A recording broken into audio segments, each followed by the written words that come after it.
Unataka kuficha last seen au kuonekana kama uko online kwenye WhatsApp yako? Usijali, hii ni Tekno Bongo channel pekee ambayo inafundisha teknolojia kwa lugha nyepesi sana ya Kiswahili, na leo naenda kufundisha namna ambayo unaweza ukaficha kuonekana kama uko online kwenye WhatsApp yako au kuonyesha last seen kwenye WhatsApp yako. Unachotakiwa ni kuingia WhatsApp kwenye simu yako. Baada ya kuingia WhatsApp kwenye simu yako, fungua WhatsApp. Ukifungua WhatsApp, bonyeza hivi vya alama ya vidoti vitatu juu kabisa hapo kwenye WhatsApp, bonyeza setting. Baada ya hapo, ukishabonyeza setting, bonyeza sehemu imeandikwa privacy. Ukibonyeza privacy, utaona sehemu imeandikwa last seen and online. Ukifungua sehemu imeandikwa last seen and online, utakutana na option mbili. Juu utakuta sehemu ambayo umewekewa kuzuia last seen yako ambayo imegawanywa kwenye sehemu nne, lakini chini imewekwa sehemu ya kuzuia online, kuonekana kama uko online, ambayo imegawanywa kwenye sehemu mbili. Sasa tuanze na hii sehemu ya juu ya last seen. Sasa kwenye last seen hapa umepewa option ya ukiweka hiki alama cha kijani kwenye hii sehemu imeandikwa everyone, ni kumaanisha kwamba mtu yeyote anaweza kuona kwamba last seen yako au ule mara ya mwisho wewe kwa WhatsApp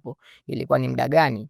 Lakini ya pili imeandikwa my contacts. Hii my contacts ni kwamba wale tu wenye namba yako ndio watakuwa na uwezo wa kuona kwamba wewe mara ya mwisho kwa WhatsApp ilikuwa ni muda gani. Lakini ukichagua hii my contact accept, hii yenyewe ni kwamba utachagua kwamba ni namba gani ambazo zione na namba gani ambazo sione. Ukibonyeza tu hii kwenye hii my contact accept, ni kwamba itakupeleka moja kwa moja kwenye namba yako, kwenye namba zile ambazo ziko kwenye simu yako.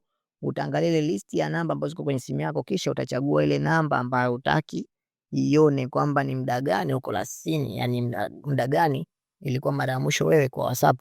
Lakini ya mwisho imeandikwa nobody. Hii ndo sasa ndo lengo la siku kutengeneza video leo, ni kwamba unaweka kwamba mtu yoyote yule asione kama wewe umeingia WhatsApp au umetoka muda gani. Kipengele kinachofuata hapa chini yake ni kipengele cha kuseti, ni kwamba online status yako, yani kwamba uonekane online kwa watu gani au usionekane. Hapa sasa penyewe imegawanywa kwenye sehemu mbili, ambayo imeandikwa kwamba kuna sehemu ya kwanza ni ya everybody, alafu sehemu ya pili imeandikwa same as in last seen, kwamba hii sehemu ya kwanza ya juu ambayo imeandikwa everybody ni kwamba ukiweka hiki alama cha kijani hapa juu, ni kwamba mtu yeyote anaweza kaona kwamba uko online au haupo. Lakini ya chini ni kwamba ukichagua itakuwa ni sawa na ile setting ambayo umeiweka juu kabisa kwenye last seen huko. Kama uliweka everybody, kama uliweka my contact, itakuwa ni sawa na hii setting ya juu. Kwa hiyo unachotakiwa kufanya ni kuchagua. Kama unataka kuzuia kabisa, hakikisha umechagua nobody huko juu kwenye last seen, alafu huko chini umechagua kwenye same as last seen. Hii ndo namna pekee ambayo unaweza kufanya ukaficha ile last seen yako kuonekana WhatsApp, na pia ukaficha kuonekana uko online.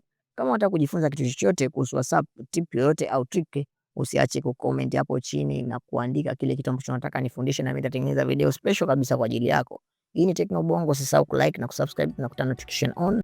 Tukutane video ijayo. Bye bye.